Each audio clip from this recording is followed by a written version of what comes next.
I usually do my written up responses. So I have my responses that are like kind of, okay. Maybe. Okay, there. Like notes that I took while I'm reading, but thought I would do it a little different today. Right off the bat, I really like the part of the writing that talks about how public art itself is seen and how it's in the form of community-based art for education, because public art is there for everybody to learn from, whether it's like the community that you're learning from or a new topic that you're learning from. Just like seeing a new piece of work and like having your own like inquiry about like what is this about, like can lead you to like do your own research of what it is about, or maybe just like having yourself think of your own like conclusions of what it's about, and it can just kind of like lead you to think more about the world around us, especially like on a community level. And I just think that makes it like a really educational piece of work for the community because everyone's learning from it.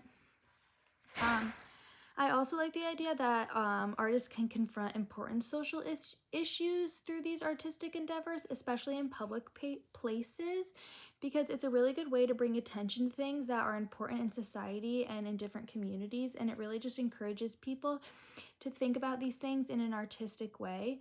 And instead of like reading information or on the news, there's like left-sided news stations or like right-sided news stations. So sometimes a lot of your information can be like skewed one way or another and you're not really getting the full truth. But in art, like there's no like right or wrong way to perceive a piece of art. So I think that that's just kind of like a way to get yourself thinking about what you feel about things rather than kind of like being told how you feel about things, which I feel like is like kind of in tune with a lot of things that we've been talking about, like this summer class, just like like hearing the voices of everybody rather than just having like the teacher tell you what is right and wrong and like what you should be thinking about. And then also on page 7, there was like this idea of the teachers being invisible because they didn't have a formal classroom. And I think that that's just something that I wonder about and something that I would like maybe like to further understand or do like a little more of my own like research and inquiry about that.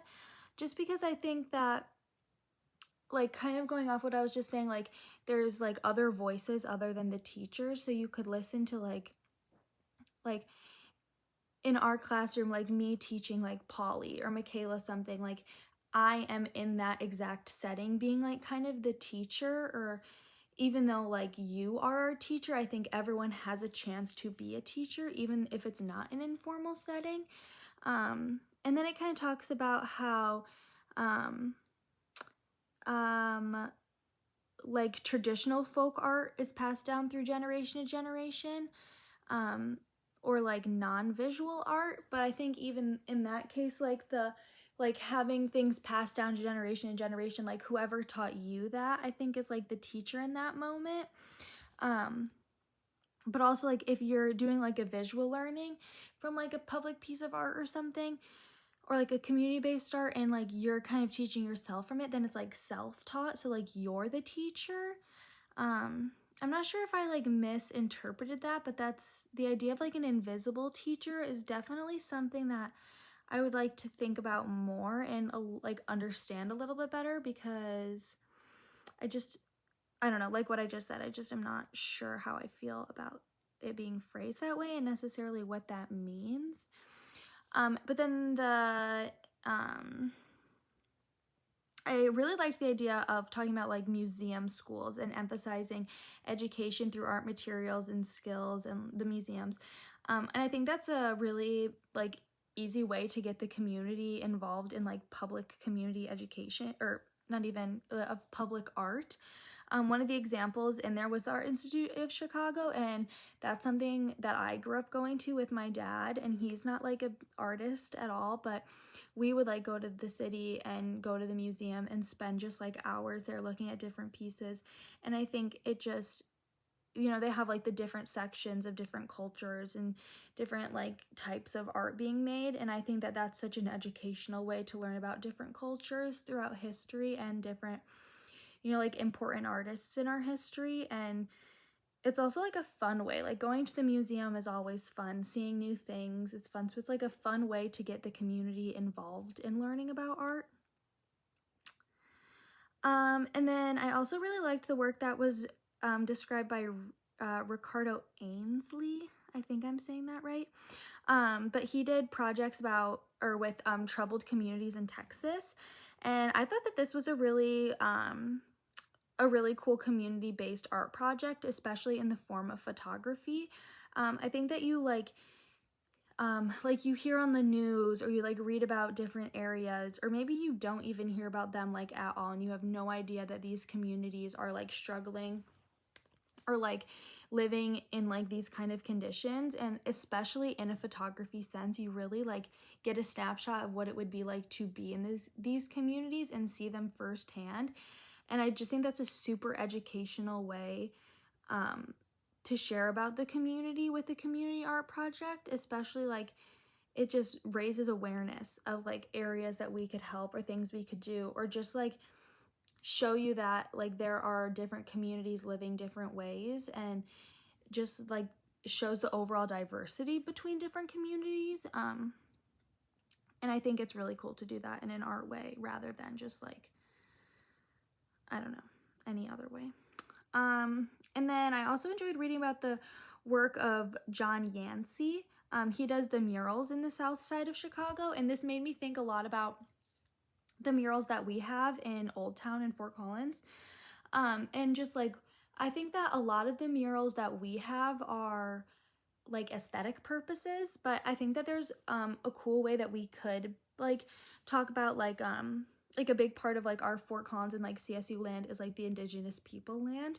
So like maybe finding ways to incorporate that into our murals to kind of like raise awareness. I don't know if that's like the right word, but just kind of like show like the background of our community and like where we came from. And